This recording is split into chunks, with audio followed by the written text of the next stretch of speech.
어.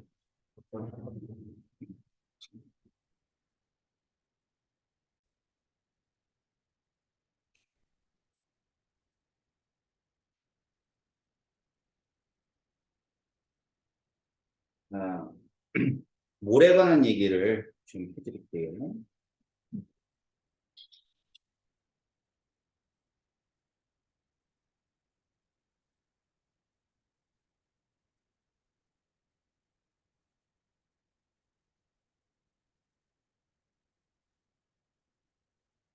영어로 MOL이에요, MOL. 정확히는 MOL인데, 그냥 MOL이라고 보시면 돼요. 몰.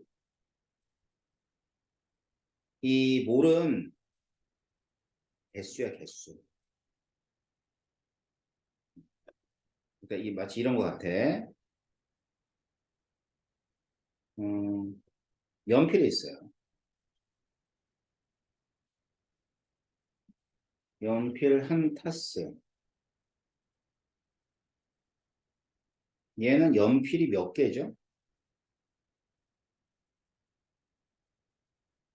12개. 맞지?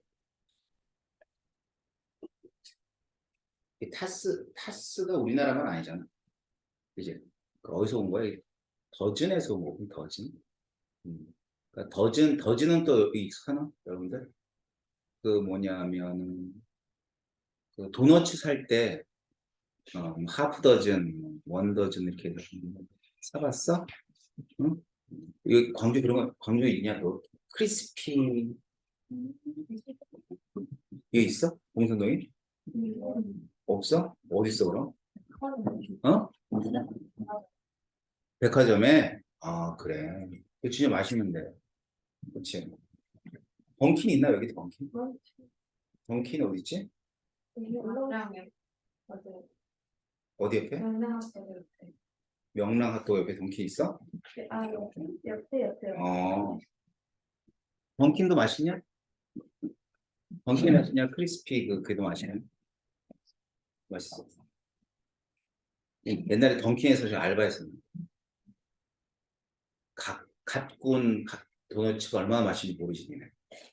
어? 진짜 맛. 아무것도 안 친한 맛. 그 도너츠가 제일 맛있어. 뭘 발라서. 그때 이제 더즌 12개. 그다음에 마늘 한 접. 몇 개야? 응?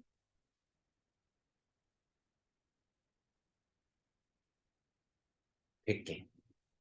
그러니까 마늘 하면은 이게 마늘이 6종 마늘이잖아. 그 쪽 말고 이렇게 덩어리 되어 있는 거 있지? 그거 100개가 한 접. 알았지? 그러니까 보통 이제 그 야채는 접으로 많이 얘기하죠. 그래가지고 뭐 오이 한 접, 그럼 몇 개야? 오이 100개. 알았지? 그냥 아는 게 참 없다, 그지? 그러면 굴비 한 축, 축. 몇 마리야, 굴비? 응? 이거는 국어 선생을 줘줘야 돼? 누굴 줘줘야 되는 거야, 대체? 어? 야, 굴비 한 축 20마리. 20마리. 좋아, 그럼 고등어 한 손.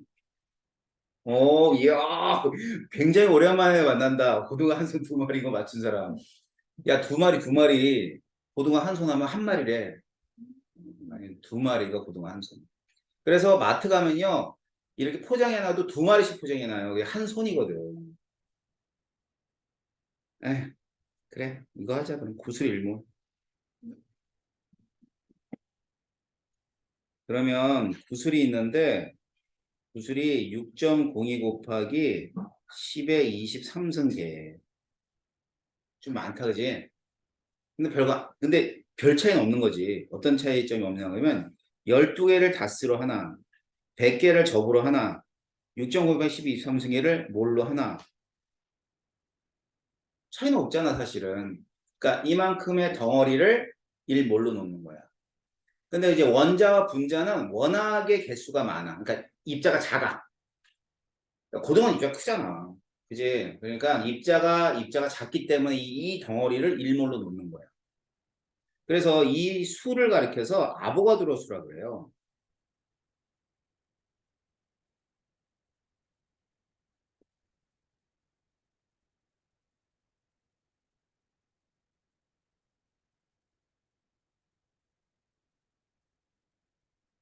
그래서 아보가드로스 넘버, 아보가드로스의 넘버, 그러니까 뭐야? 아보가드로 수 이런 뜻한 거야. 그러면은 이게 6.02 곱하기 10의 23이라는 숫자가 이제 아보가드로 수예요. 얘를 갖다 이제 1몰이라 그러고 1몰의 정의는 6.568 12 3승을 의미한다. 그러면 아보가드로라는 그 아저씨가 잠자다 일어나서 이걸 결정하진 않았을 거 아니야. 어떤 의미가 있겠지. 그잖아. 딱 떨어지게 위에 있는 것처럼 100개, 12개도 아니고 6.068 10의 23이잖아. 그지? 그래가지고 이 사람이 이제 어떻게 결정한 거냐면 봐봐요. 우리 탄소 한 개가 있었어. 얘가 1.99 곱하기 10의 마이너스 23승 그램. 되게 작지? 그런데 얘 질량을 기준을 어떻게 잡았대? 12로 잡았대. 근데 뭐가 궁금했냐면 화학자들은 12g일 때 몇 개일까라는 게 궁금했던 거야. 12g이면 몇 개냐? 자, 그러면 12g일 때 몇 개를 갖다 계산하려면 12g을 뭐로 나눠주면 돼? 이걸로 나눠주면 되지. 12를 한 개의 질량인 이거로 나눠주게 되면 몇 개가 나올 거 아니야. 맞지? 그래서 딱 계산해봤어. 그러니까 얼마가 되냐면 6.02 곱하기 10의 23이 되더래. 무슨 말인지 알겠지? 그러니까 아보가드로 수라는 것은 탄소 원자를 12로 결정을 했잖아. 그지? 상대값을 결정을 했잖아. 근데 그 12g의 개수를 아보가드로 수라고 하는 거야. 알았지? 12g에 해당하는 탄소 원자의 개수를. 무슨 말인지 알겠어요? 자, 그래서 요만큼의 수를 가리켜서 몇 몰이라고 한다고? 1몰이라고 한대요. 그러면 얘는 이런 식의 단위가 들어가겠네. 그램 퍼 몰. 다시 말하면 뭐야? 1몰의 질량은 12g이다 이런 뜻이에요. 그러면 12일 때는 단위가 없었어. 근데 12g 퍼 몰을 하면 단위가 생겨 안 생겨? 생기지. 무슨 말인지 알겠어? 그러니까 10이라고 하는 숫자는 결국은 1몰의 질량을 의미한다는 뜻이에요. 자, 그러면 우리가 앞에서 배웠던 화학 식량.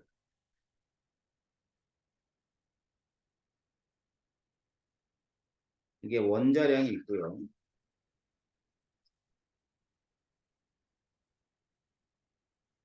분자량이 있어요. 얘가 의미하는 건 물질, 몇 몰의 질량이다.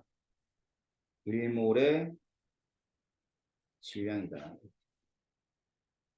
알겠죠? 1몰의 질량이다. 그래서 이제 이거 1몰의 질량이라는 것을 줄여가지고 줄이면 이렇게 돼. 몰 질량. 단어라고 몰 질량. 알았지? 몰 질량은 1몰의 질량을 줄인 말이야. 여러분 줄임말 많이 쓰잖아. 그지? 1몰의 질량을 몰 질량이라고 그러는 거죠. 그러면은 단위는 그램 퍼 몰이 되는 거예요. 이해됩니까? 좋아요. 그럼 보세요. 여기에 지금 원자량, 분자량 있잖아. 그지? 원자량, 분자량. 그럼 원자량, 분자량이 있으면은 얘네들이 의미하는 거는 전부 다 예를 들어 질소가 14야. 그럼 14란 얘기는 원자량 맞아. 그런데 의미는 어떤 의미를 가지고 있는 거야? 14 그램 퍼 몰이라는 의미를 가지고 있는 거야. 그렇지? 14라는 건 원자량인데 얘의 의미는 1몰이 진짜 모이면 질소 1몰, 질소 원자 1몰이면 몇 g이다? 14g이다. 자, 분자랑 똑같죠? H2가 있어요. 18이래, 분자량이. 근데 얘는 18g이야. 몇 몰이 모였을 때? 1몰이 모였을 때. 알았지? 그러니까 18g이면 요 정도 될 거예요. 요 정도. 물이 한 이 정도. 요 정도면 18g 정도. 그러면 얘는 요 안에 물 분자가 1몰계가 있다 이 뜻이에요. 뭔 얘기인지 알겠어요? 자, 그래서 이제 우리가 이제 예를 좀 들어서 얘기하면은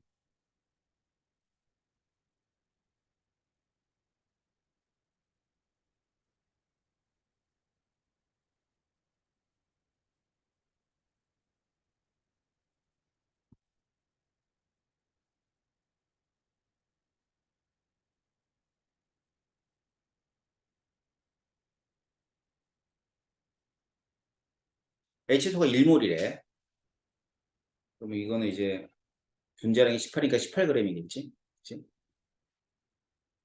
그럼 여기 안에는 이런 알갱이가 몇 개 있다는 뜻이에요?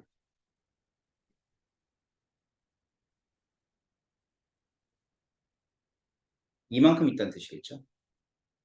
6.02 곱하기 10의 23승 개가 있다는 뜻이에요. 알았죠? 자, 그러면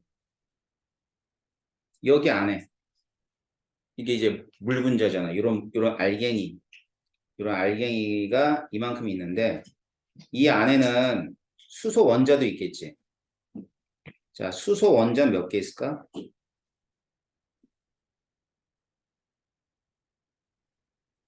수소 원자.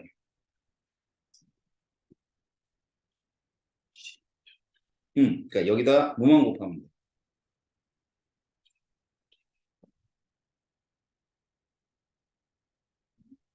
2만 곱하면 돼, 2만. 알았지? 그러면 그게 물 1몰 안에 있는 수소 원자가 되는 거야. 산소 원자.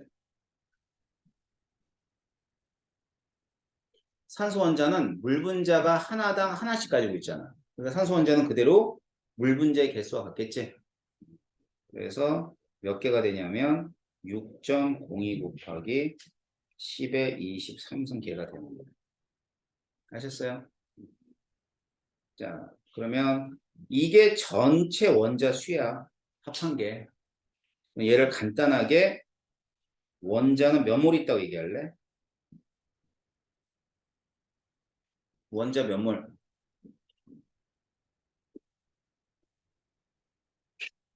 3몰이지. 맞지?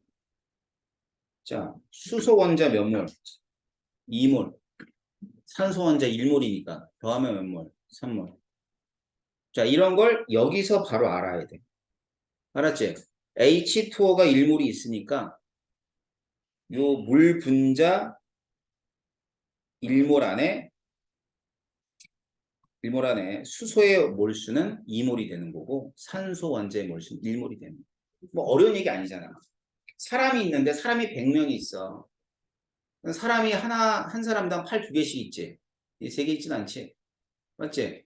그러면 사람이 100명이 있으면 거기에 팔의 개수 몇 개야? 200개. 그 얘기하는 거잖아. 그치? 사람이 100명 있는데 그 100명 안에 코의 개수 몇 개야? 100코. 100개, 100개. 뭐 그런 거야, 그런 거. 이해되나? 그걸 갖다가 우리가 이제 몰로 표현해주고. 그럼 몰로 했을 때 원자가 3몰이래. 그제? 그럼 거꾸로 3몰 안에 있는 원자의 개수는 여기다가 뭐만 곱하면 돼? 얘만 곱하면 되는 거죠. 알았지? 이게 몰이라는 개념이에요. 이 화학을 할 때는 이 몰의 개념들이 어느 단원이든 중요해요. 전 단원. 그러니까 화학에서 몰이라고 하는 것은 아주 기본적인 하나의 단위라고 생각하시면 돼요. 알았죠? 그래서 뭐를 하든 간에 어떤 개념에서는 그 기준이 되는 양적 그 관계는 양적 기준 무조건 몰이야. 그램도 아니고 밀리리터도 아니고 그냥 몰. 알았어? 몰이기 때문에 몰의 개념을 알아야지만 이제 어떤 단원이든 여러분들이 거기에 나오는 어떤 값들을 갖다 이해를 할 수 있는 거야. 자, 몰은 뭐라고? 개수다. 알았지? 자, 물론 1단원에서 이런 모래에 관한 문제들이 굉장히 많이 출제가 됩니다. 알았죠? 하지만 뭐 우린 1단원 하는 게 아니고 2단원부터 할 거니까. 근데 2단원 하기에 앞서서 모래 개념은 알아야 돼. 알았지? 좋아요. 자, 그러면 이제 우리 본격적으로 원자의 구조를 해볼 거예요. 원자의 세계.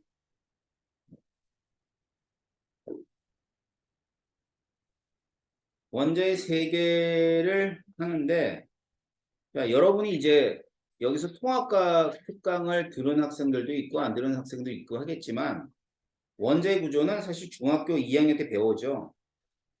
이렇게 이게 원자야. 그러면 플러스를 띄는 핵하고요.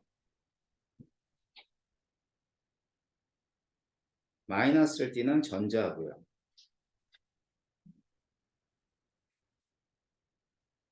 그리고 원자핵이 플러스를 띄는 이유는 양성자가 있고요. 아무런 전기를 띠지 않은 중성자도 이렇게 있어요. 그래서 핵 안에 있는 양성자,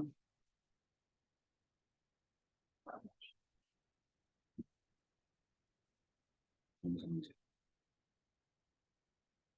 물론 이제 중학교 과학 기준으로는 그냥 핵과 전제로 되어 있는데 핵이 무슨 전기를 띈다? 플러스 전기를 띈다는 것까지만 나와. 그런데 어느 선생님도 이 원자 핵을 가르칠 때 양성자, 중성자를 가르치지 않은 선생님 없어요. 다 배웠죠, 중학교 때. 그지?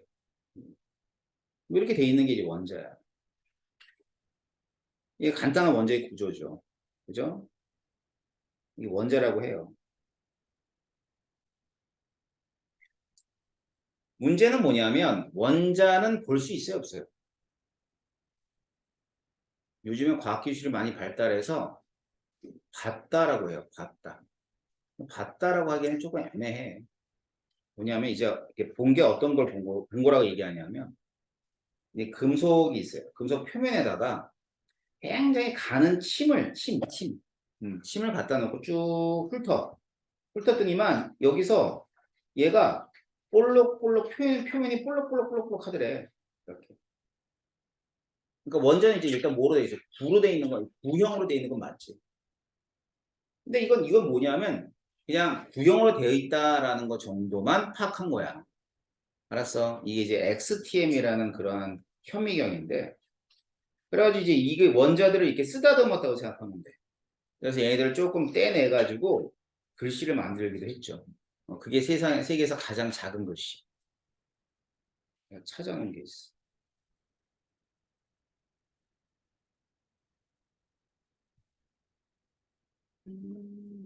여기, 여기다.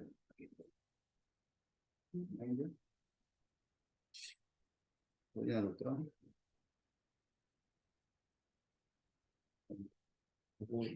구글이었나? 아, 있다. 있다. 이게 지금 그림에 나오는 것들이 전부 다 원자로 쓴 글씨야.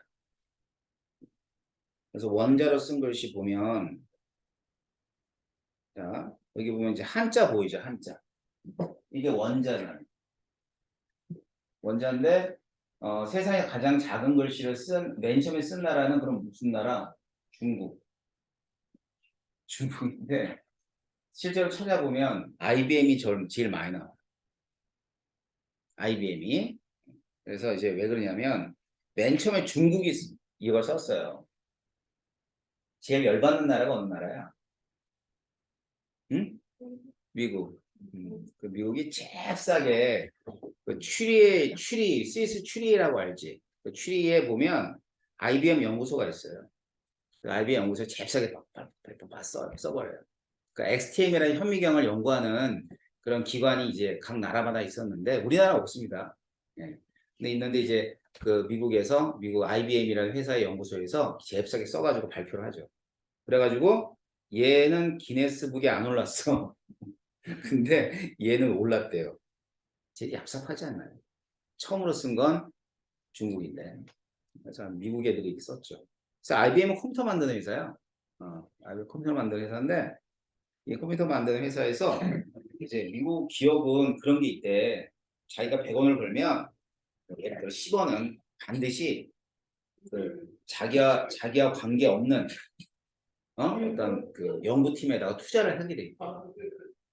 선생님 미국에 있을 때 연구팀은 뭐였냐면 우리도 현미경 만드는 연구팀이었는데 그 엑스레이 마이크로스코피라 그래가지고 이제 전자 현미경하고 비슷한 류의 그런 현미경이 있어요. 그거 만드는 거였는데 코카콜라에서 지원했어요. 코카콜라. 그래서 연구실에 밴딩 머신 자판기 있잖아. 그게 있었는데 공짜야. 그래서 이제 밖에서 사 먹으려고 하면 졸라. 연구실은 공짜. 그래서 이제 기업마다 이렇게 그 자기네들의 그 이득을 이렇게 공적으로 써야 되는 그런 어떤 그 법이 있나 봐요. 잘 모르겠는데. 그래서 IBM도 이제 그런 거였어. 컴퓨터 회사인데 굉장히 큰 회사죠. 그래서 그 연구소에서 뭐 이런 거 만들었대요.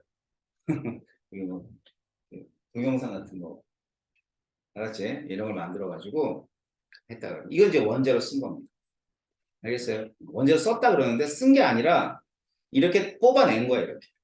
동그랗지. 동그란 거 침을 이용해서 이렇게 뽑아가지고 하나씩 뽑아서 뭘 만들었냐면 글씨를 만든 거예요. 근데 이거 본 건 아니죠, 사실은. 알았지? 그냥 둥글다라는 것 정도. 이 안에 무엇이 있는지 보지는 않았죠. 그죠? 자, 그러다 보니까 우리는 원자를 설명하려면 뭐가 필요하냐면 모형이 필요해요. 모형. 안에 어떤 것들이 있다. 그래서 여러 사람들에 의한 모형을 갖다 배우겠지만 크게 두 가지 모형을 여러분들 기억하셔야 돼요. 첫 번째는 보호.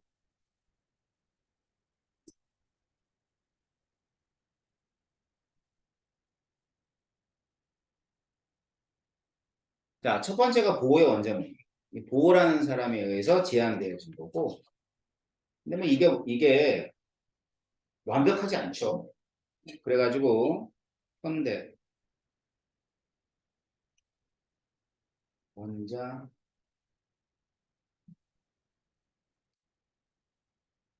통합과학에는 보호의 원자 모형을 잠시 설명해 줍니다. 근데 이제 현대 원자 모형은 이제 여러분들이 화학원을 해야지만 배우는 내용이야. 알았지? 통합과학에 나오는 거 얘들, 그다음에 얘는 화학원에 나오는 거. 그러니까 이제 얘를 배우면은 뭐 통합과학의 내용들도 커버가 되는 거예요. 그다음에 주기적 성질. 주기적 성질은 전부 다 화학원에만 나와요. 그래서 여기는 뭐 유효 핵전화 언제 나중에 배울 거야.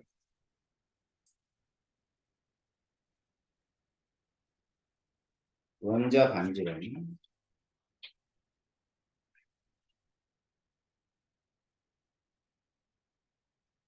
이온화 에너지 이런 걸 배우게 돼요. 근데 좀 이제 외워야 될 내용들이 좀 있죠. 지금은 아니고 여러분 이런 게 있다라는 것 정도만 기억하시면 되고요. 그다음에 나중에 이제 외워야 될 때는 내년에 고2 시험 볼 때. 알았지? 그 다음에 또 수능에서 수능 볼 때. 그 전에까지 외우면 돼요. 지금은 이런 내용이 있다는 것만 알아두시는 게 먼저겠죠? 자, 그래서 원자의 구조에 관한 얘기부터 시작을 해봅시다.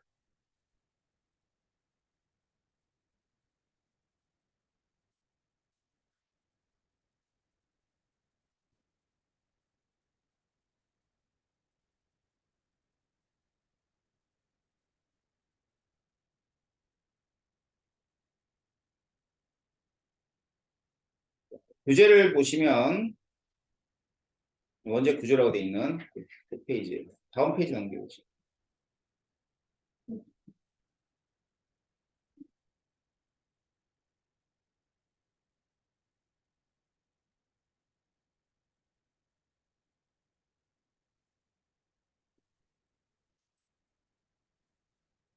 자, 1803년도에 돌턴이라는 사람이 사실은 원자에 관한 얘기를 처음 하죠. 근데 이 사람은 그냥 더 이상 쪼개지지 않는 입자로 되어 있다라고 얘기를 합니다. 그냥 하나의 입자의 개념으로 얘기하죠. 이게 돌턴의 원자예요. 그러면서 이런 거를 우리가 원자라고 하자. 어텀이라고 하자라고 얘기하죠. 물론 돌턴이 이와 같은 원자란 얘기를 하게 된 어떤 그 배경은 있어요. 응? 배경이 있는데 뭐 그거는 여러분이 나중에 한번 설명해 드릴 거고 볼턴은 이와 같이 1803년도에 원자란 얘기를 하게 됐는데 이 사람이 맨 처음에 했냐 그런 건 아니고요. 뭐 기원 전으로 올라가면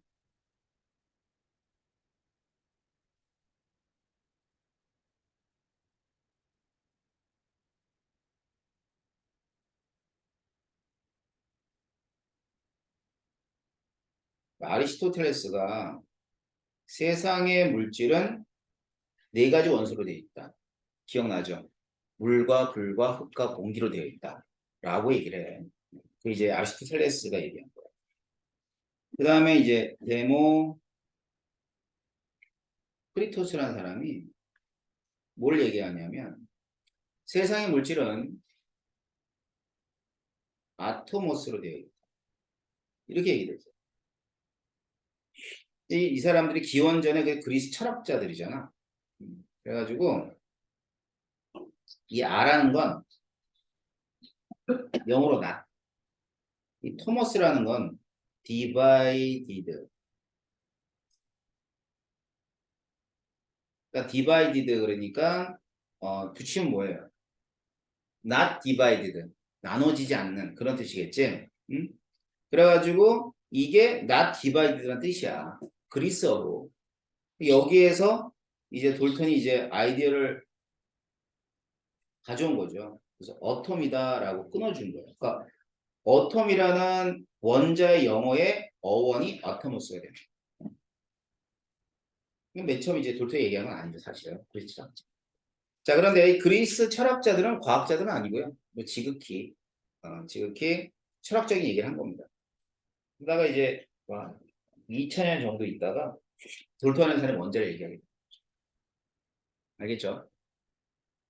자, 그런데 이제 돌토는 그냥 더 이상 쪼개지 않은 입자로 되어 있다라고 얘기하지 안에 어떻게 되어 있는지 몰랐어요. 그래서 이제 그 이후에 1803년도에 원자를 얘기하게 되고 100년 안 되는 100년 조금 넘는 시간 동안에 원자의 구조가 밝혀지는 거예요. 자, 그래서 맨 처음에는 이제 그 입자가 다음 페이지 넘기면은 뭐가 있냐면 요 그림 보일 거예요. 처음에 발견된 입자는 양성자입니다. 맨 처음에 1886년도니까. 자, 그래서 이 양성자를 발견하는데 이게 어떻게 발견되어지냐면 1800년대하고 1900년대 초반에 그 과학 분야에서는 물리학에서도 전자기학, 그 전기하고 자기를 연구하는 분야가 굉장히 눈부시게 발전을 해요. 그래가지고 어떤 실험을 하냐면 방정관이라 그래가지고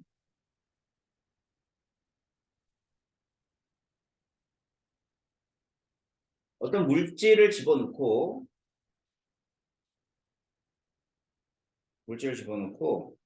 이쪽에 플러스, 마이너스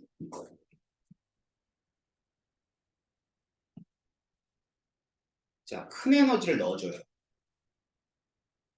자, 그러면 이쪽에서 뭔가가 이렇게 튀어나오고 응? 여기 이렇게 해서 검출이 된 거죠. 알았지? 빛 같은 것들이 나온 거죠. 그래서 이때 이게 이제 이렇게 뭔가가 이렇게 좀 나오더래요. 이 나오는 걸 양극선이야, 양극선. 알았지? 그러니까 양극선이라는 거는 뭐 되게 단순해. 플러스 극에서부터 나왔다. 그래서 양극선이야. 알았지? 플러스 극에서 나왔다. 이거 뭐가 나왔냐? 해보니까 어떤 입자가 나온 거야. 큰 입자. 알았지? 그래서 얘는 양극에서부터 튀어나왔어. 음극을 통해서 갔기 때문에 얘는 플러스 전기를 뜨는 양성자라는 표현을 씁니다.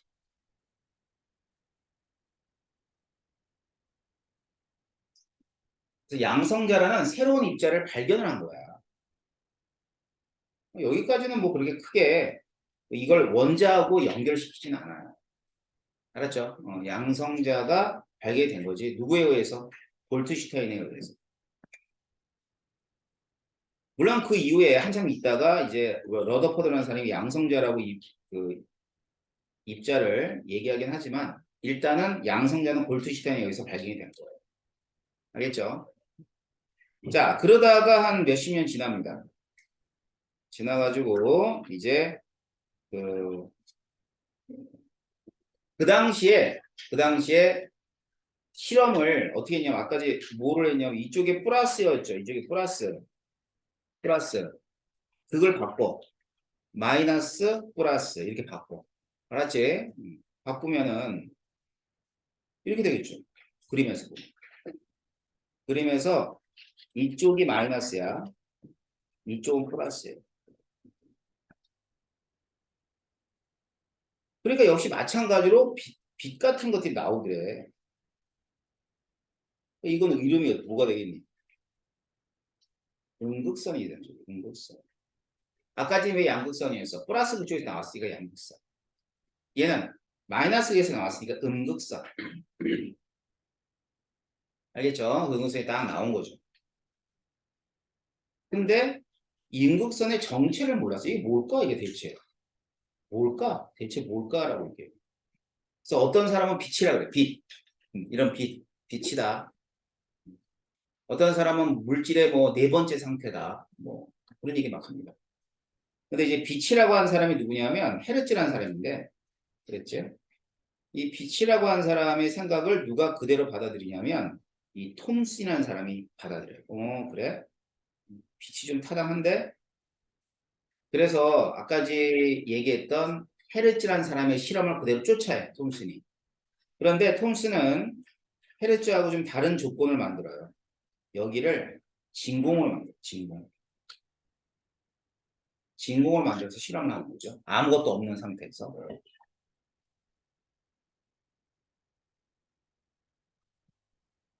그랬더니만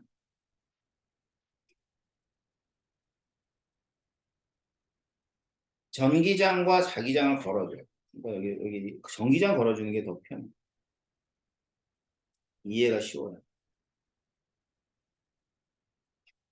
이쪽에는 플러스 그걸 걸고 이쪽에는 마이너스 그걸 걸어준 거지. 알겠지? 그러니까 그림에서 보는 것처럼 이렇게 휘어지고요. 자, 이거는 이제 그 헤르츠라는 사람이 했던 실험과 다른 결과예요. 휘어진다. 첫 번째, 그 결과고. 두 번째, 그림자가 진다. 그림에서 보는 것처럼 여기다 이제 물질을 갖다 두면 이 그림자가 진다. 자, 세 번째. 자, 세 번째는 뭐냐면은, 요 중간에다가 바람개비를 놔두면 바람개비가 돌더래. 회전한다. 세 가지가 결과예요. 그러면 세 가지가 결과라면 이 결과를 통해서 어떤 결론들을 얻어내야 될 거라면, 그제? 그러면 휘어진다. 자, 어느 쪽으로 휘었어요?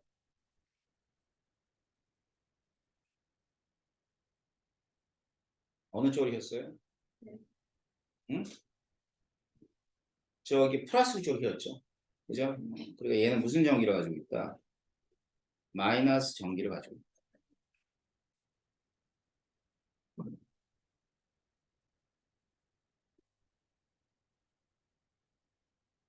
전하를 띈다.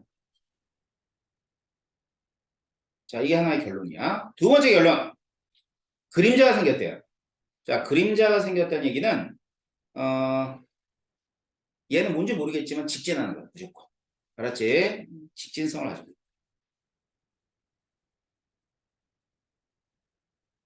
이 세 번째가 되게 중요해. 자, 바람개비가 돌았죠? 그죠? 그럼 공기 중에서 바람개비가 왜 돌아요? 그럼 바람개비를 후 불면 돌잖아.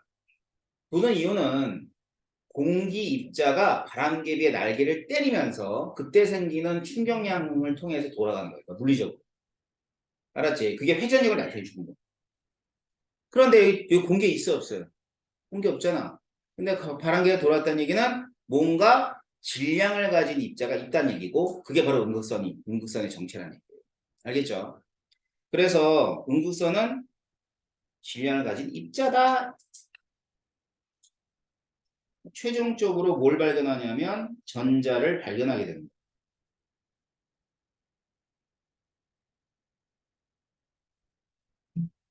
그러니까 결국 전자는 전기를 띤 마이너스 전기를 띤 작은 입자의 흐름이 바로 음극성이라는 거죠. 그래서 이러한 입자를 뭐라고 명칭을 붙이냐면 전자라는 명칭을 붙여요. 톰슨이. 알았죠? 자, 그럼 이 톰슨이 발견한 이 전자는 왜 그렇게 우리가 이제 그 과학사에서 중요한 역할을 하냐면 이게 굉장히 작은 입자야. 그러니까 이전에는 이렇게 작은 입자를 본 적도 없고 발견한 적도 없어요.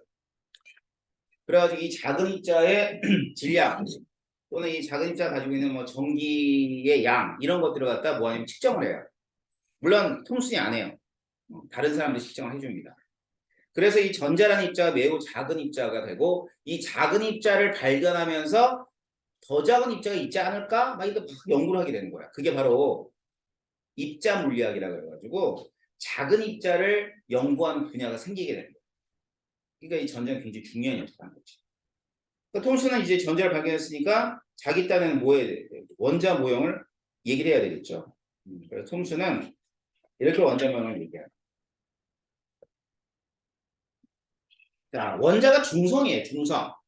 중성인데 이 중성을 띠는 원자는 왜 그러냐면 플러스 전기를 띤 어떤 공간에 질량을 가진 전자, 마이너스 전자가 빽빽하게 들어차 있다. 알았지? 그래서 이제 얘를 어떻게 표현하냐면 푸딩 속의 건포도, 푸딩 모형이라고 해요. 푸딩 모형.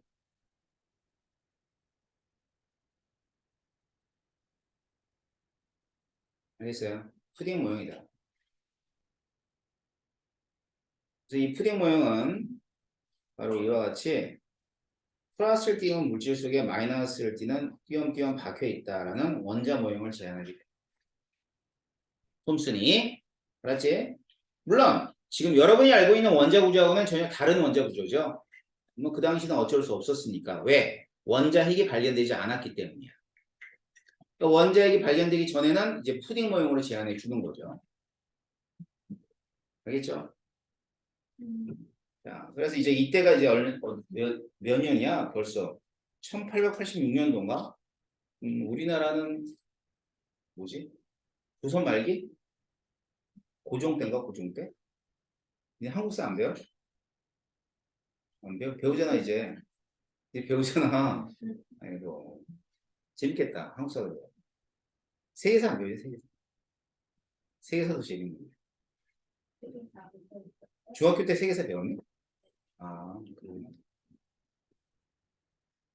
우리는 그때는 뭐 했냐면 뭐 세국 정치 뭐 이런 세국 정책 해가지고 뭐 이렇게 대원군이 막그 미국하고 뭐 손도 안 잡고 막 이랬잖아. 그런 거지 같은 일들 했어요. 왜 쇄국을 합니까? 여기가 뭐 감옥이야? 왜 막아놔? 개방하는데 그냥 개방하면 되지. 뭐 개방했어봐. 일본한테 안 잡아먹겠지. 난 그래서 제일 싫어하는 나라가 조선이다. 이 조선만 없었으면 진짜 우리나라 어마무지한 강대국이 됐을 텐데. 야, 조선만 없었으면 분단되지도 않았어. 조선 때문에 분단된 거야. 멍청해가지고 일본한테 잡아먹혔지.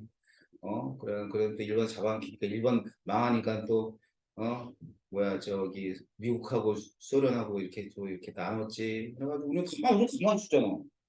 우리는 강아지 지네들끼리만 나누고 막 그랬잖아. 조선을 제일 싫어해요. 조선은 후대한테 남긴 건 재미있는 사극밖에 없습니다. 조선왕조 500년. 실록이 있으니까 그거 가지고 사고 많은 거지. 뻥이 반이긴 한데 해도 조선이 별로 안 좋아해. 그잖아. 거기에 이제 과학하는 사람들 다 천시했잖아. 장영실 막 거의 계급도 없는 그냥 그제 과학하는 사람들 그렇게 봤단 말이야. 그 맨날 글 쓰는 애들만 그 사대부들만 걔들이 다 했지. 그지? 아니 과학하는 사람들을 다 이렇게 우대를 했었어야 되는데 그 평민이었나? 과학하는 사람이? 양반 아니었어. 과학하는 사람들 평민인가 뭐 이렇게 됐어요. 나쁜 놈 사대부들. 그지? 그렇게 생각 안 해. 우리가 이과 쪽으로 갈았어. 니들 다 꿈이 의사 아니냐? 아니야? 약사는 어때? 공대는 갈 거야? 그래? 법대 갈 사람 손 들어. 없어? 신방과. 없잖아. 니네 다 공돌이잖아. 그럼. 그지? 니들이 옛날에 태어났으면 뭐하냐면 천대 받았단 말이야. 조선이 난 너무 싫어.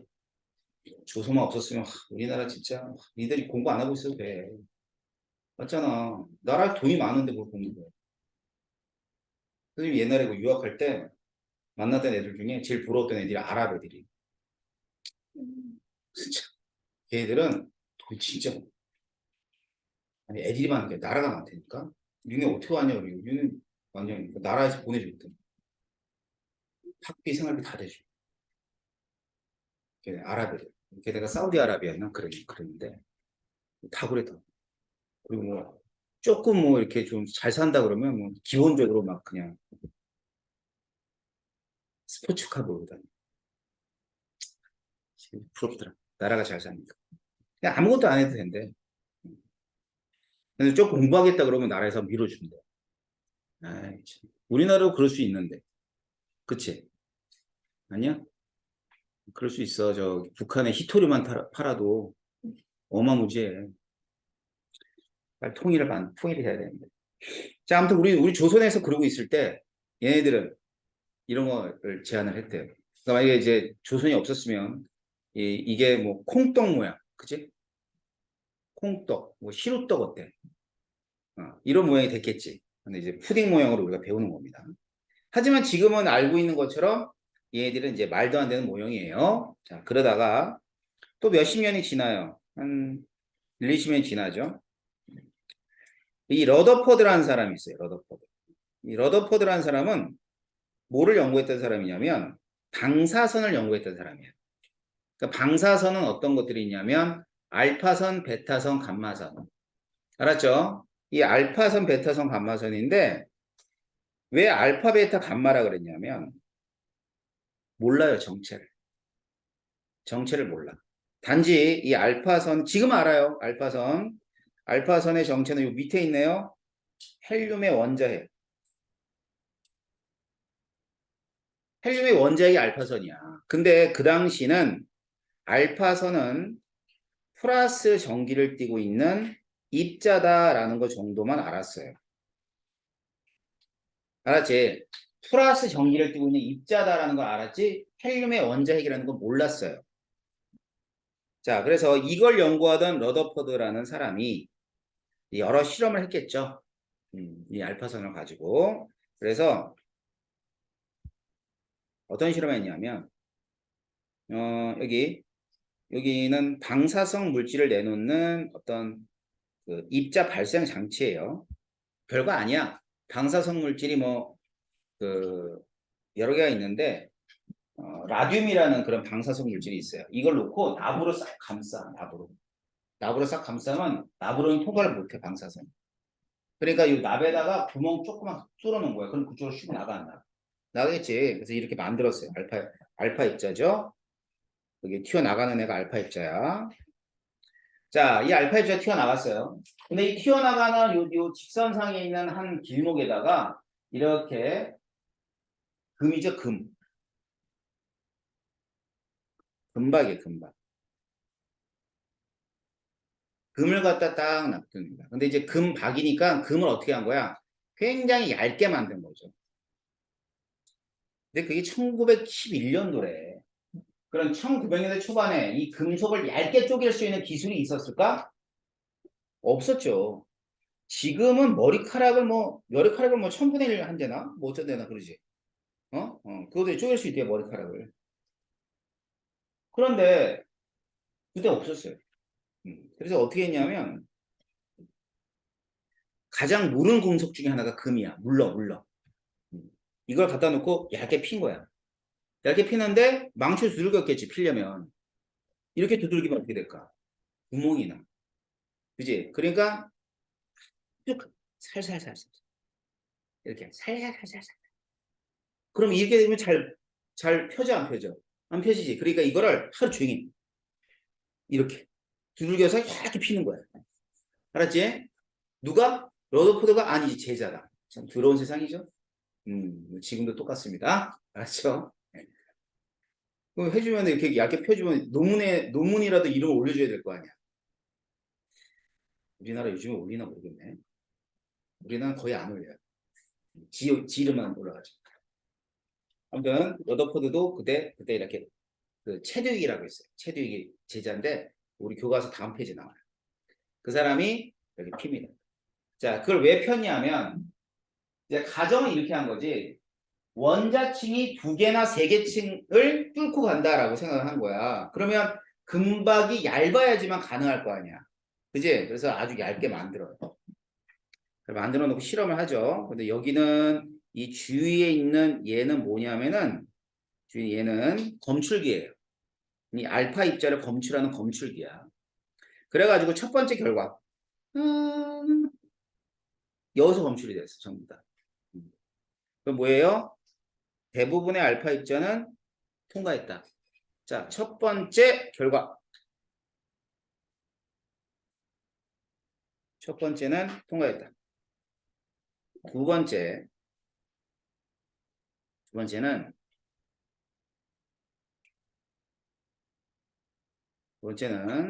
여기에 띡, 여기에 띡, 이런 식으로 이렇게 또 여기에 띡, 여기에 띡. 이런 식으로 뭐가 됐냐면 산란을 한 거예요, 산란. 산란이라는 얘기는 뭐냐면 직진한 게 아니라 튀어나갔다 이 말이야. 알았지? 그래서 이제 얘를 다른 말로는 알파 입자 산란 실험이라고 합니다. 알파 입자 산란 실험. 알겠어요?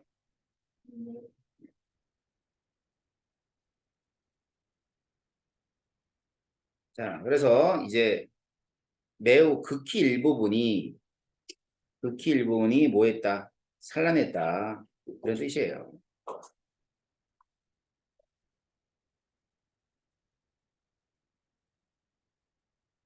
자, 바로 극히 일부분이 산란했다는 걸 통해서 뭐를 확인하냐면 원자 핵을 발견하죠.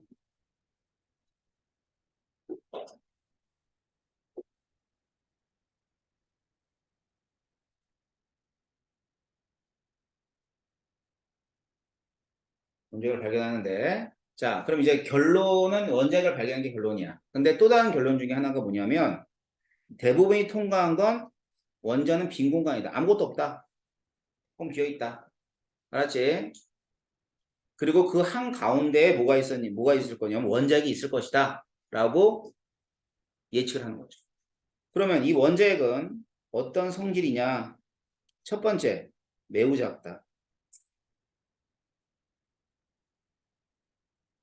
매우 작아. 매우 작은 이유는 얘네들 같잖아요. 이렇게 같잖아요. 이게 커요, 원자핵이. 그럼 애들이 많이 산란을 했겠지. 작으니까 아주 조금만 산란을 한 거야. 극히 일부분만. 그다음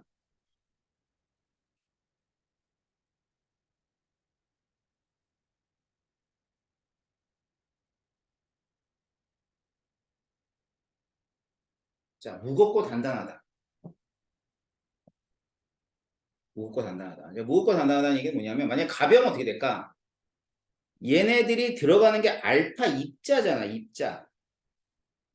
입자가 밀고 나왔겠지, 가벼우면. 그지? 근데 무거우니까 튀어나온 거야, 이렇게. 알았지? 단단하지 않고 무르다. 원자핵이 물러. 그리고 알파 입자가 가서 툭 박혔을 거 아니야. 그지? 그러니까 단단하다. 그 다음에는 여기서 이렇게 휘어졌대. 이렇게. 이렇게 산란하는 거지. 얘들이 만약에 이 알파 입자가 플러스 전기를 띠고 있다는 걸 알죠? 얘가 만약에 원자핵이 마이너스 전기였다면 가서 붙었겠지. 그지? 튀어나온 거는 얘는 무슨 전기를 띈다? 플러스 전기를 띈다. 라는 걸 알게 되는 거죠. 자, 그래서 두 번째 결과를 통해서 극히 일부분이 산란했다는 걸 통해서 뭐를 확인하냐면 원자핵을 발견하게 되는 겁니다. 아셨어요? 자, 그렇다면 이제 러더포드는 자기가 원자핵을 발견했잖아. 그래서 어떻게 제안을 하냐면 이게 이제 러더포드의 원자 모형이야. 가운데 핵이 있고 주변에 전자가 있는데 마치 행성처럼 돌아다니고 있는 거야. 그래서 이런 모형을 행성 모형이라고 하게 돼요. 행성 모형. 자, 행성 모형을 하게 되는데 이 행성 모형에서 가운데 플러스를 띄고 있는 원자 핵이잖아. 그럼 선생님 물어봤을 거 아니야. 왜 그럼 플러스를 띄어요? 라고 얘기했지. 그러니까 러더포드는 1886년도에 발견한 양성자를 양극선 실험을 통해서 양성자를 명칭을 갖다 붙여요. 그러면서 야 여기 안에는 예전에 볼트슈타인이 발견했던 양성자가 있을 거야 라고 얘기를 하죠. 알았죠? 양성자가 있을 거야. 근데 문제가 하나 있네요. 양성자는 플러스 전기를 띠는데 얘네들이 가까이 모여 있으면 뭐가 생길까요? 반발이 생겨요. 반발. 자, 반발이 생기니까 원자핵을 유지할 수 없단 말이야. 그지? 그러니까 이거를 해결을 못해. 누가? 러더포드가. 그러면서 이제 뭐 헛소리도 많이 해요. 야, 전자가 있지 않겠니? 원자핵 안에 전자가 있지 않겠니? 근데 그 전자 간의 반발을 어떡하라고? 그래서 여러 가지 가설을 세웁니다. 그래서 결국은 이 행성 모형에서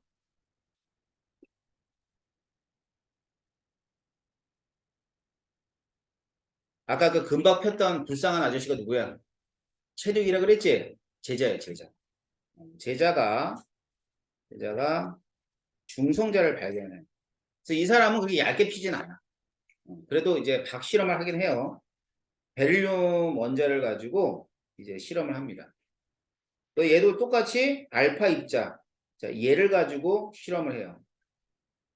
그랬더니만 전기를 띄지 않은 입자가 방출됐대. 얘를 뭐라 그래? 얘를 중성자라고 이제 명칭을 하는 거예요. 알겠죠? 자, 그래서 러더퍼드의 제자인 최두익에 의해서 중성자가 발견되게 되고 그러면 중성자의 발견으로 최종적으로 이렇게 원자는 양성자, 중성자, 전자들로 이루어져 있다는 설명을 하게 되는 거죠. 그러니까 여러분이 알고 있는 그 원자의 구조가 그런 구조가 되는 거예요. 분위기 아셨어요? 자, 하지만 이제 좀 더 물리학이 발전하면서 이 중성자가 과연 진짜로 이 원자 핵에 있는 양성자 간의 반발을 감소시킬까라는 걸 이거 계산을 해봐. 천재들이. 아니더래. 그래가지고 이제 1948년도에 중간자라는 입자를 일본 사람이 발견을 해요. 그래가지고 이제 이 원자 핵 안에는 양성자, 중성자, 중간자 이 세 가지에 의해서 이 양성자 간의 반발을 감소시킨다라고 이제 최종적으로 결론이 내려집니다. 알았어요? 그래서 이제 중간자를 발견하는 바람에 그 사람이 노벨 물리학상을 받죠. 1948년도에. 그래서 일본은 벌써 1948년도에 노벨 과학상이 있는 나라야. 그리고도 몇 개 더 있죠. 한 2개 더 있을걸? 뭐 생화학상인가 뭐 생의학상인가 뭐 이런 것도 있고 그래요. 하다못해 뭐 회사원이 노벨상을 받았죠. 일본. 박사 말고 회사원. 그래서 일반 회사원이 노벨상을 받기도 합니다. 그러니까 우리가 일본을 막그 새끼들이 뭐 나쁜 놈들이다 뭐 이렇게 막 욕을 해도 과학에는 어떻게 따라갈 수가 없죠. 우리는 과학상이 없잖아요. 그죠? 여러분들이 나중에 공부 열심히 하셔가지고 노벨 생화학상 이런 거 받아봐. 싫어? 야, 회사원도 받았는데? 야, 거기는 아이디어가 중요한 거지. 뭐 이렇게 대단한 뭐 학식이 중요한 게 아니야. 그런 어떤 창의적인 아이디어로 노벨상을 받았으면 좋겠습니다. 자, 그래가지고 중성자까지 발견이 됐어요.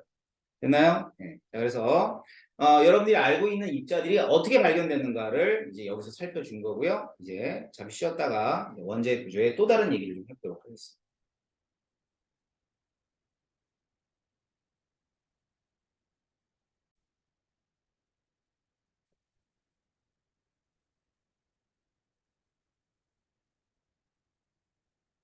핸드폰 다 있어요, 지금?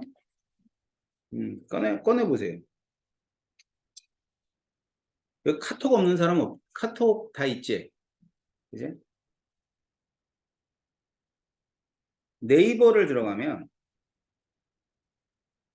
네이버를 들어가면 카페를 카페를 들어가서 검색을 하는데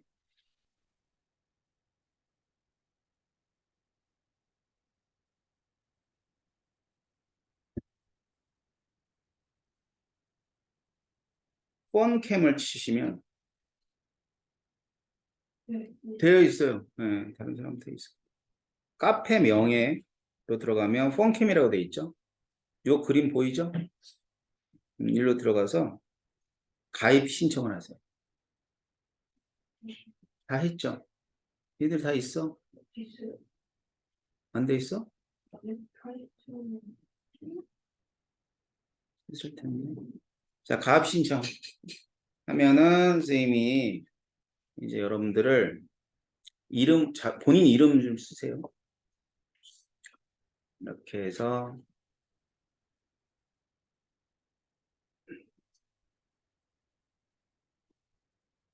가입 대기가 많네. 자기 이름. 제가 가입 되어 있어요.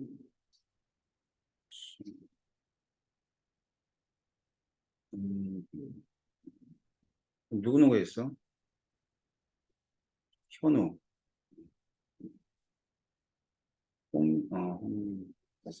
내가 다 했어요. 재영이는 누구야?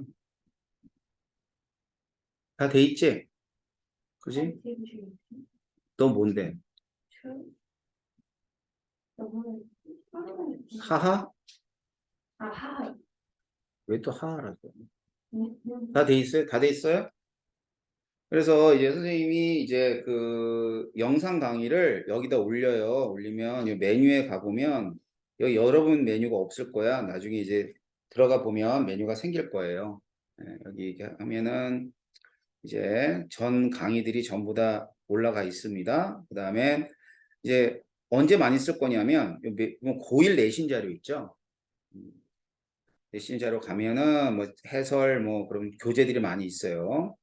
그래서 해설들을 주로 많이 올려요, 선생님이. 알았죠? 그리고 내신 문제집을 주면은 여러분이 여기서 해설 이렇게 다운로드 받아가지고 이렇게 보면 돼. 알았지? 그래서 이제 문제집이 뭐 한 10개, 10개, 8개, 한 8권 정도 푼다고 생각하면 돼. 거기에다가 뭐 그런 거 있잖아. 뭐지? 그 족보닷컴? 뭐 이런 거 있죠? 이런 것들도 이제 풀고 하니까 충분하지 않을까 싶어요. 근데 이제 KWY1129는 니들 아니지? 아니네. 자, 이렇게 하시면 될 겁니다. 나중에 카페 한번 들어가 보세요. 자, 그러면은 우리는 이제 원자 핵에 대해서 본 거고요. 원자 구조가 결국은 이런 거죠. 뭐. 그래서 여기 나오는 뭐 원자핵의 지름이라든가 이런 것들은 그렇게 크게 중요하지 않고 양성자, 중성자, 뭐 그다음에 전자로 돼 있는데 모든 원자들은 중성 원자입니다. 그러니까 원자가 전기를 띠는 경우는 없어요. 전부 다 싹 다 중성이야. 왜냐하면 양성자와 전자수가 동일하기 때문에 그렇습니다. 자, 그래서 이제 원자를 구성하는 입자의 성질, 뭐 봐봐봐. 일단 질량부터 볼게요. 양성자하고 중성자를 1대1로 놓으면 전자는 1837분의 1이야. 뭐야 이게? 0으로 무시한다고 생각하면 돼. 무시한다. 알았지? 1대1이고 그 다음에 0으로 부실해집니다.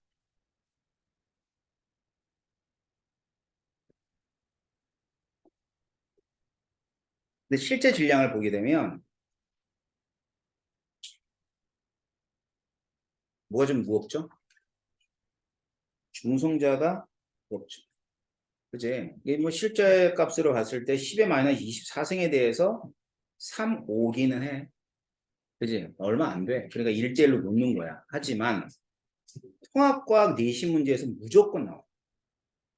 둘 중에 어느 게 무겁냐? 질량이 어느 게 크냐? 뭐 이거는 이 중앙호사? 네.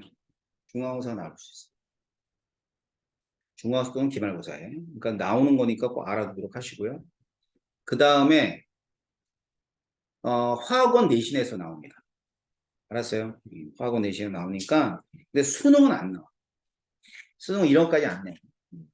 안 해. 대신에 내신 문제에서는 자주 등장하는 것 중에 하나가 이런 거예요. 내신이 조금 디테일한 문제들을 많이 내거든요. 그 다음에 전화량. 자, 여기 1.6 곱하기 10의 마이너스 19승 쿨롱이라는 거는 몰라도 돼. 이건 안 해도 되는 숫자야. 단지 전화량의 상대적인 값이 1대 1이며 플러스 1 마이너스 1이다 라는 건 알아두셔야 됩니다. 그렇기 때문에 전자와 양성자의 전화량이 1대 1이잖아. 그러니까 모든 중성원자가 양성자 전자가 똑같아야 되는 거죠. 알겠죠? 그래서 이제 우리가 원소 기호라 그러죠? 원소를 표시할 때 기호로 표시하게 되는데 이렇게. 그러면 4라고 하는 값은 질량수, 2라고 하는 것은 원자 번호,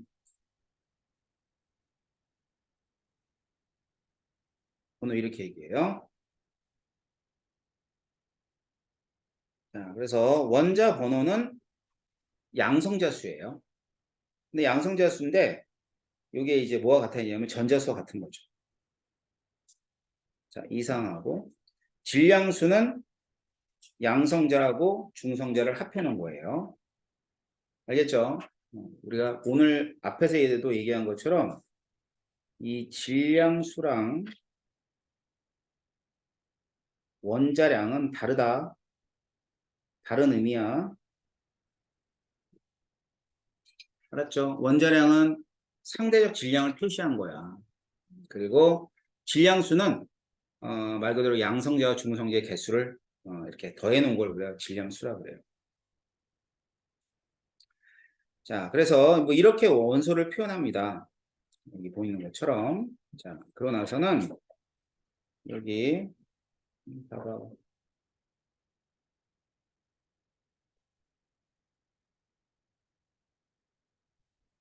자, 밑에 있는 그림을 보게 되면요. 양성자 하나에 전자 하나 있는 애, 이 수소죠. 표시할 때 이렇게 표시하죠. 이렇게. 그 다음엔 여기는 양성자 하나에 중성자 하나 있네. 그러면 이렇게 표시를. 이것도 수소야. 그런데 질량수가 2인 그런 수소, 중수소라고 그래요. 삼중수소가 있어요. 이렇게. 그러니 양성자 하나에 중성 두 개 있어서 삼중수소. 맞지? 그래서 얘네들은 모두가 뭐다? 수소다. 어차피 수소잖아. 얘도 수소, 수소, 얘도 수소, 얘도 수소. 단지 중성자 수의 차이에 의해서 질량이 다른 그러한 수소들입니다. 그래서 이런 걸 동위원소라고 합니다. 동위원소는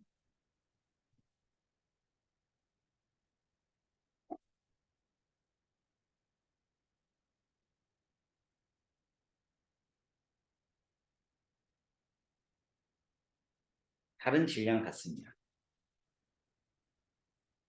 그러니까 세상의 모든 원소들은 동위원소를 가지고 있다고 생각해도 과언은 아니야. 알았지?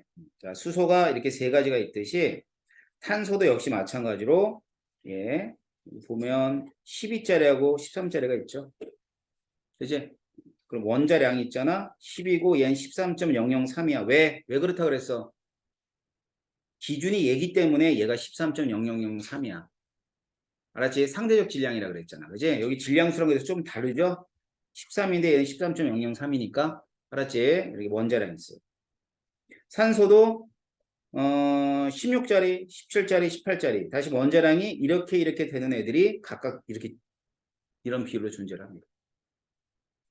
원소 같은 건 마찬가지야. 자, 그렇기 때문에 우리는 원자량을 표현할 때는 이거나 혹은 이거로 표현이 안 돼요. 이거나 혹은 이거로 표현이 안 된다고. 항상 원자량은 평균값을 구해서 표현하게 돼 있어요. 알겠죠? 그래서 이제 이런 동위 원소들은 평균 원자량을 이용하는데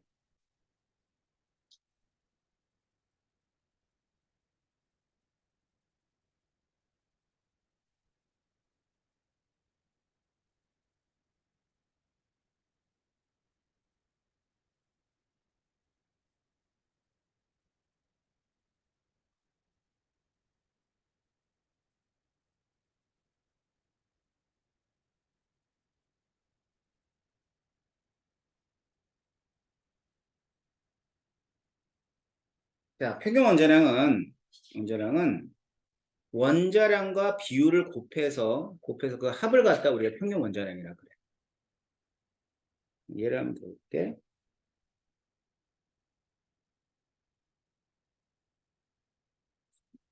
CL에 있어요.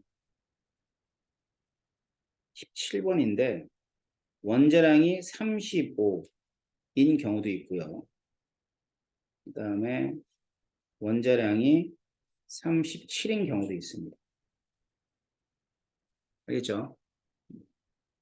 자, 물론 이제 우리 교재에서는 정확하게 35점 얼마로 나와 있어. 34점 얼마, 36점 얼마 이렇게 나와 있죠? 근데 이제 이렇게는 안 내요. 시험에서. 그러니까 이렇게 냅니다. 35, 37. 근데 자연계의 비율이 75%고요. 얘는 25%.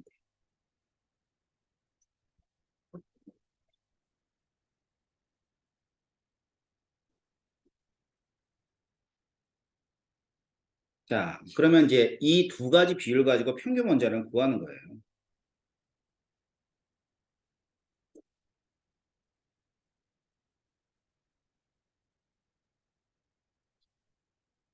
구하는 방법은 35짜리가 75%니까 비율이라 그랬지. 퍼센트가 아니라. 그러면 얘는 0.75가 비율이죠. 100분의 75 혹은 4분의 3. 알았지? 더하기 37에다가 곱하기 4분의 1, 0.25 이렇게 해주면 돼. 알았죠? 그래서 이걸 다 계산하면 얼마가 나오냐면 35.5가 나옵니다. 자, 우리가 아까지 주기율표 보여줬죠? 거기 나오는 모든 원자량이 다 평균 원자량이에요. 봐봐. 자, 수소였는데 염소 보여줄게. 자, 염소가 얼마나 나와 있어요? 35.453으로 돼 있지? 그지? 아까지 질량수가 35짜리고 37짜리의 원자량이 34점 얼마하고 36점 얼마였잖아. 그지? 그 둘 중에 하나가 아니라 35.453이 나왔어. 왜? 이거 평균 원자량 구했으니까. 그러니까 주기율표상에 있는 모든 원자량은 평균 원자량이에요. 그러니까 동위원소를 이용해서 구한 값이야. 알았지? 그렇기 때문에 우리한테 유리하다고 얘기해야 되나? 유리한 건 뭐냐면 원자량은 반드시 주어져야지만 문제가 된다는 거야. 안 주어지면 동위원소 때문에 문제를 풀 수가 없어요. 알겠죠? 자, 그래서 이와 같이 평균 원자량은 비율에 이렇게 합니다. 비율 곱하기 원자량의 합이다. 근데 이걸 이제 수학적으로는 그런 거 알아요? 내분?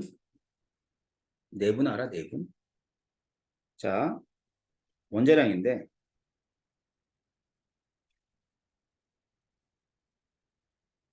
35짜리도 있잖아.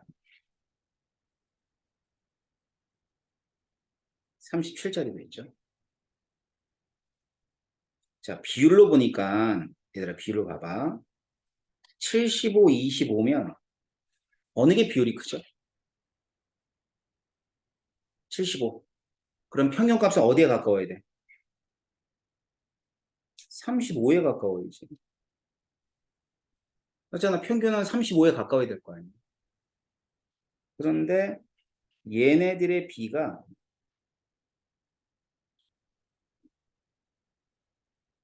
몇 대 몇이 돼야 돼? 응? 1대 3이 돼야지.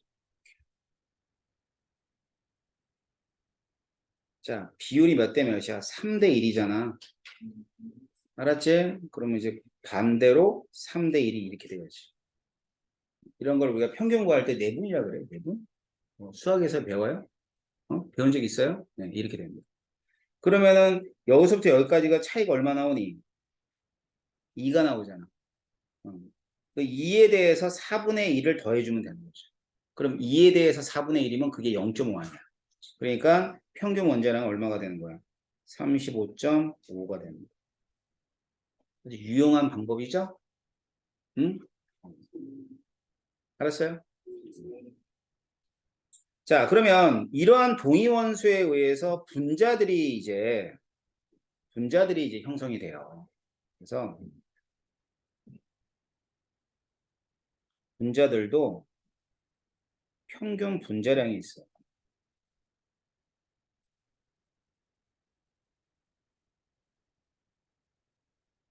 이 평균 분자량을 구하는 이제 평균 분자량은 일단은 이렇게 돼요.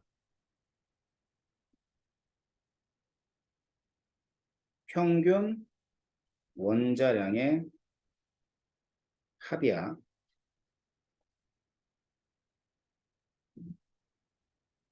그런데 얘를 다른 방법으로 구할 수도 있어요. 평균 원자량을 우리가 이제 뭐 구하지 않았다면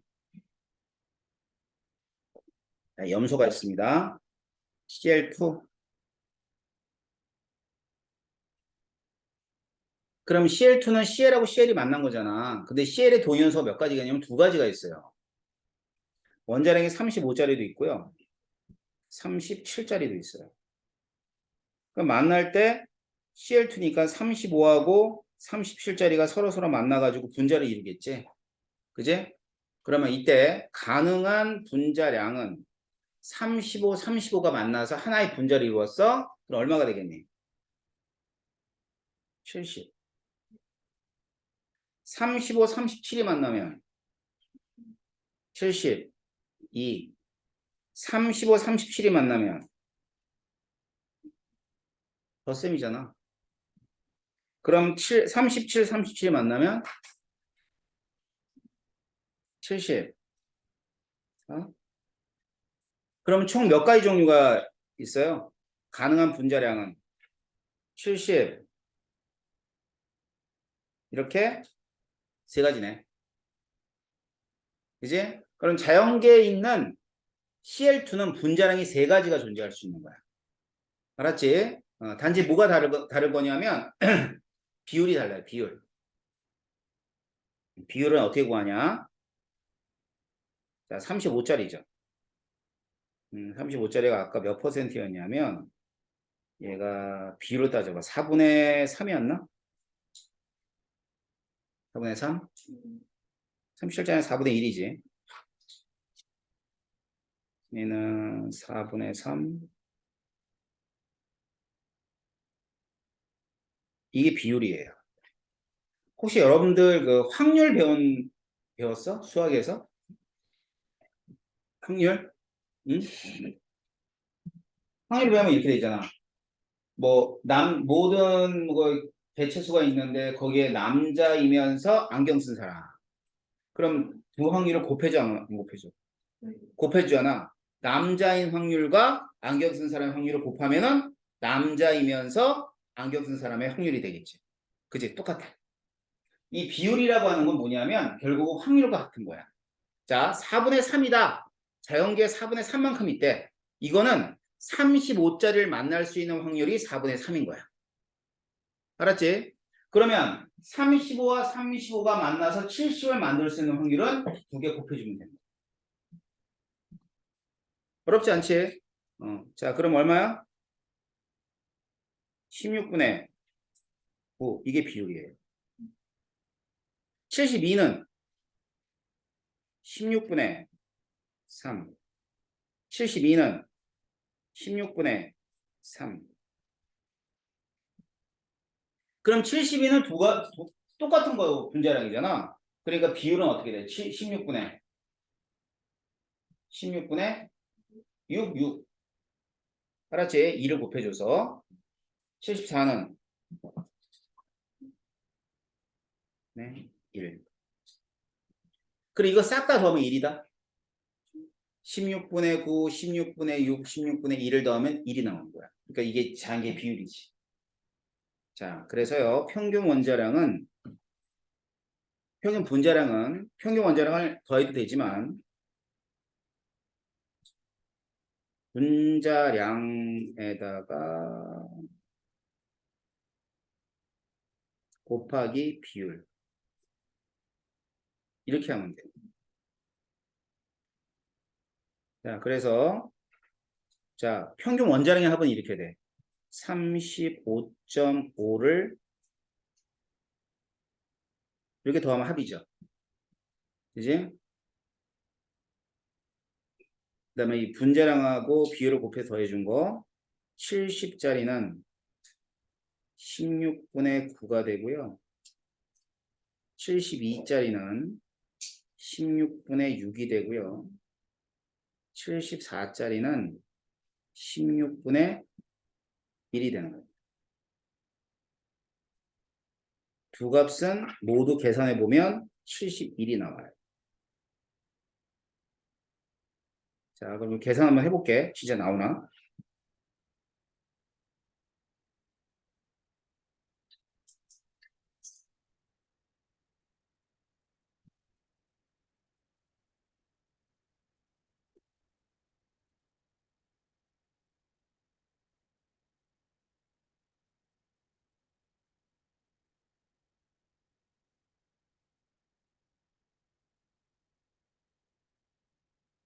나와? 정확히 70일 나오지? 맞지? 그 아까 뭐 이거 봤던 거 있잖아. 자, 이렇게 더해도 71이고 이렇게 해도 71이 돼. 알겠지? 동위원소 문제가 이거만 잘 이해를 하고 있어도 다른 문제들을 풀 수가 있는데 이제 동위원소 문제가 이제 서서히 어려워져요. 학교 시험도 어려워지고 수능도 어려워져. 알았지? 좀 어려워질 것 같죠? 쓸데없이 동위원소 되게 강조하고 있어. 별로 의미가 없는데. 아무튼 이 문제에선 되게 문제 만들기 좋나 봐. 난 좋은 거 같지. 이제 이런 걸 4분의 3, 4분의 1로 내면 좋잖아. 이렇게 안 내. 문자로 내. A, B 이렇게. 알았어? 이렇게 되니까 어려워지는 거야. 근데 이걸 또 A, B로 놓으면 좋은데. 그거다 치자. 이거 분자량을 또 A, B 이렇게 나눠. 졸라 헷갈리지. 문자에 맞아주고. 문자가 헷갈려. 그러니까 이게 맨 처음에는 그냥 요 개념만 정확하게 알아두세요. 그리고 문자와 숫자를 이렇게 비교해 가면서 문제 푸는 연습들을 이제 앞으로 많이 해야죠. 2학년 가시고. 알았지? 자, 동위원소는 뭔지 알겠어요? 동위원소, 그 다음 평균 문자량, 평균 원자량. 예. 자, 그래서 그런 얘기들을 제가 이제 설명을 좀 해드렸고요. 여기 어디까지냐면, 예, 여기까지. 문제들이 조금씩 있어요. 할 때. 위에 보면 내신 만점 문제도 좀 보이죠?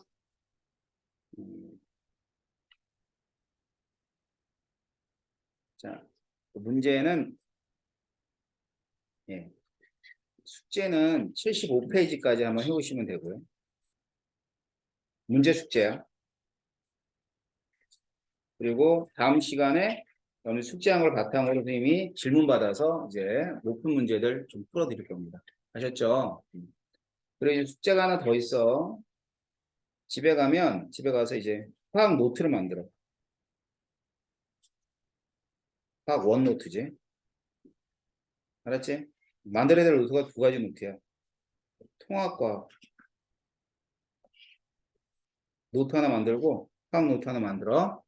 자, 이거는 요점 정의 노트야.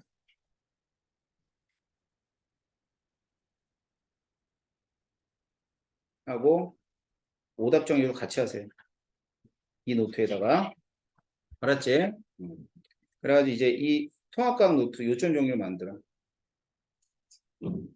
내가 여러분 학교 진도를 모르니까 이제 이 두 노트 만들어서 일주일에 꼭 해야 될 일이야. 요번 토요일 날 배운 거 요점 정리해서 여기 넣고요. 학교에서 배운 내용 여기다 요점 정리해서 넣으세요. 알았지? 그래서 단체톡을 만들어요. 단체톡을 만들 테니까 단체톡에다가 각각으로 올리세요. 사진 찍어서. 알았죠? 네. 이건 화학원이에요. 이건 통합과학이에요. 알았지? 다 올릴 필요는 없어. 첫 페이지와 마지막 페이지만 올리면 돼. 두 페이지 썼다? 그럼 첫 페이지 표지겠지. 그 네 페이지 썼는데 이거 다 올릴 필요 없잖아. 첫 페이지 마지막 표현 알면 알지, 선생님. 알았지? 그래서 이걸 매주 하는 거예요. 매주. 알았어요? 매주 하면은 차곡차곡 쌓여. 알았지? 자, 뭐 두 노트를 만드는 거야. 학교에서 배운 내용들을 통합과학에다 정리하는데 학교에 부교재 있을 거 아니야. 부교재 있니 없니? 없으면은 뭐 아무거나 하나 사 부교재를. 뭐 우공비 같은 거 괜찮아. 우공비 같은 거 산다든가 아니면 부교재 있는 학교는 부교재가 있을 거고 그거 보면서 요점 정리를 부교재에 있는 내용을 하는 거야. 부교재에 있는 학교는 100% 부교재에서 많이 내요. 고1은. 부교재가 없는 학교들은 이제 여러 가지 교재를 좀 봐야 되겠죠. 하지만 부교재가 있는 학교들은 100% 부교재에서 냅니다. 그러니까 이 부교재를 착실하게 여러분들이 공부를 해야 돼. 그러니까 문제도 풀고 막 이래야 되는 거야. 알겠지? 이제 끝낼까? 정리하는 분위기다. 네, 오늘 첫날에 좀 일찍 끝내줄게. 자, 봐. 이거는 숙제야. 단톡방은 선생님이 오늘 저녁 때나 해서 딱 만들 거야. 지금 5명이니까 5명이 모두 들어와 있을 거예요. 알았죠? 그럼 모두 들어와 있으면 이제 여러분들이 거기 일주일 동안에 빨리 하는 사람들은 빨리 하는 사람대로 올리세요. 선생님이 하라는 대로 하면 과학 점수는 효율적으로 달 수가 있어. 알았지? 막 시험 때 막 뭐 드립 열심히 들들 외우지 않아도 돼. 조금만 여유롭게. 알았지? 얘들이 시험 때 되면 수학, 영어, 국영수가 되게 양이 많아요. 그러니까 평상시에 화학이란다. 과학을 해두면 좀 편합니다. 아셨어요? 자, 다음 시간에 만나도록 하겠습니다. 오늘 여기까지 할게요. 수고했습니다. 너무 좋아하는데.